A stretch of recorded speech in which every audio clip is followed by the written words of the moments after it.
എല്ലാവർക്കും നമസ്കാരം.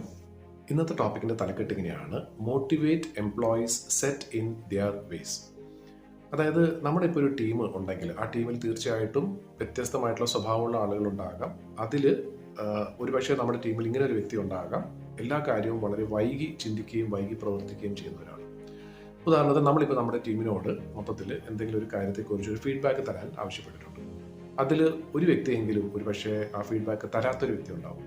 അപ്പോൾ നമുക്ക് സ്വാഭാവികമായിട്ട് തോന്നാൻ സാധ്യതയുള്ള ഒരു കാര്യം എന്ന് വെച്ചാൽ, ഇയാൾ ഇത്രയും സ്ലോ ആയിട്ടാണ് റെസ്പോണ്ട് ചെയ്യുന്നതെങ്കിൽ ഇയാളെ എങ്ങനെ നമ്മൾ ടീമിൽ വെച്ചുകൊണ്ടിരിക്കും.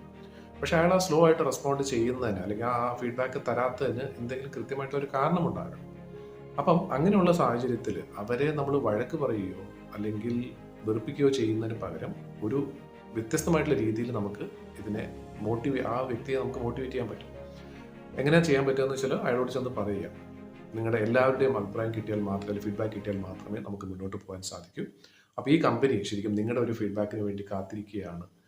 അത്രത്തോളം പ്രാധാന്യം ഞങ്ങൾ നിങ്ങൾക്ക് തരുന്നു. അതുകൊണ്ട് നിങ്ങളത് വേഗം ഒന്ന് തരുവാണെങ്കിൽ നമുക്ക് ഈ കമ്പനിയെ മുന്നോട്ട് നല്ല രീതിയിൽ കൊണ്ടുപോകാം എന്നുള്ള രീതിയിൽ മോട്ടിവേറ്റഡ് ആയിട്ട് നമുക്ക് സംസാരിക്കാൻ സാധിക്കുമെങ്കിൽ, ഒരുപക്ഷെ നമുക്ക് ആ ഒരു വ്യക്തിയോട് ദേഷ്യം തോന്നുമായിരിക്കാം, എന്നാലും അത് മനസ്സിൽ ഒതുക്കി വെച്ചിട്ട് അതിന് പകരമായിട്ട് ഈ ഒരു രീതിയിൽ സംസാരിച്ചാൽ തീർച്ചയായിട്ടും അയാൾക്ക് ഒരു ഇമ്പോർട്ടൻസ്, ഒരു പ്രാധാന്യം അവിടെ ഉണ്ടെന്നുള്ളത് തോന്നും. തീർച്ചയായിട്ടും അയാൾ മുമ്പ് ചെയ്തുകൊണ്ടിരുന്ന കാര്യങ്ങൾ, പതുക്കെ ചെയ്തുകൊണ്ടിരുന്ന കാര്യങ്ങൾ ഒന്നുകൂടെ സ്പീഡപ്പ് ചെയ്യാനുള്ള സാധ്യതയും ഉണ്ട്. അപ്പോൾ എല്ലാവരെയും ഒരേപോലെ നമുക്ക് ഒരുപക്ഷെ മോട്ടിവേറ്റ് ചെയ്ത് കൊണ്ടുവരാൻ സാധിക്കില്ല. വ്യത്യസ്തമായിട്ടുള്ള ആളുകൾ